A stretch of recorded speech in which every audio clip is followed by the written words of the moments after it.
राधा अष्टमी व्रत कथा।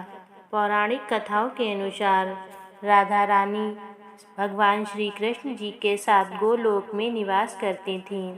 एक बार राधा रानी गोलोक से कहीं बाहर गई हुई थीं। जब वापस आईं तो उन्होंने देखा कि कृष्ण भगवान गोलोक में कहीं भी नजर नहीं आ रहे हैं।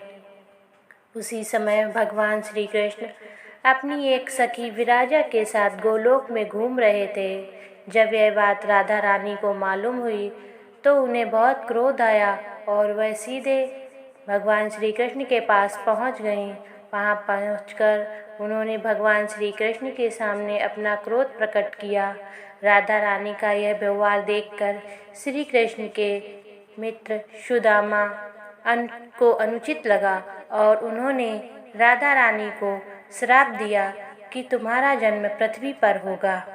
इस श्राप के बाद राधा रानी ने श्री सुदामा जी को भी राक्षस कुल में जन्म लेने का श्राप दिया।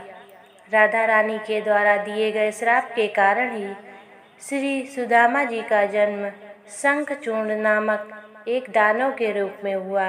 लेकिन दानव कुल में जन्म लेने के बाद भी वह शंखचूर्ण नामक दानव भगवान विष्णु का अनन्य भक्त हुआ। दूसरी ओर राधा रानी ने भी पृथ्वी पर वृषभानु जी के घर पर पुत्री के रूप में जन्म लिया, परंतु राधा रानी वृषभानु जी की पत्नी देवी कीर्ति के गर्भ से नहीं जन्मी थी।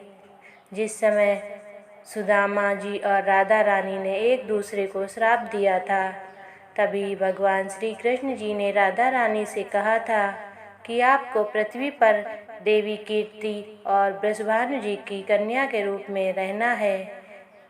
भगवान श्री कृष्ण ने राधा रानी से कहा कि जब आप विवाह के योग्य हो जाएंगी तब आपका विवाह मनुष्य के अवतार के रूप में रायण नामक एक वैश्य के साथ होगा।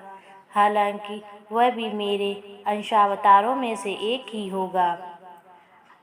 आप धरती पर मेरी प्रियतम बनकर ही रहेंगी, परंतु हम दोनों को वहां बिछड़ने का दुख भोगना होगा। पौराणिक कथा के अनुसार सांसारिक दृष्टि से देवी कीर्ति गर्भवती हुई और उन्हें प्रसव भी हुआ, परंतु देवी कीर्ति के गर्भ में योग माया की प्रेरणा से वायु का प्रवेश हुआ और उन्होंने वायु को ही जन्म दिया।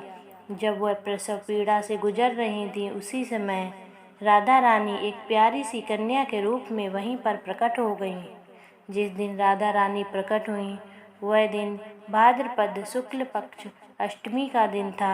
इसीलिए भाद्रपद शुक्ल पक्ष की अष्टमी को राधा रानी की अष्टमी के रूप में मनाने की परंपरा है। इस शुभ दिन पर भगवान श्री कृष्ण और राधा रानी के विधि विधान से पूजा अर्चना की जाती है। कहा जाता है कि इस दिन विधि विधान से व्रत पारण करने के साथ ही राधा अष्टमी का पाठ करना या सुनना बहुत ही कल्याणकारी माना गया है। ऐसा करने से भक्तजन को कभी भी धन की कमी नहीं होती है और जीवन में सुख समृद्धि का आगमन होता है। बोलो राधे राधे।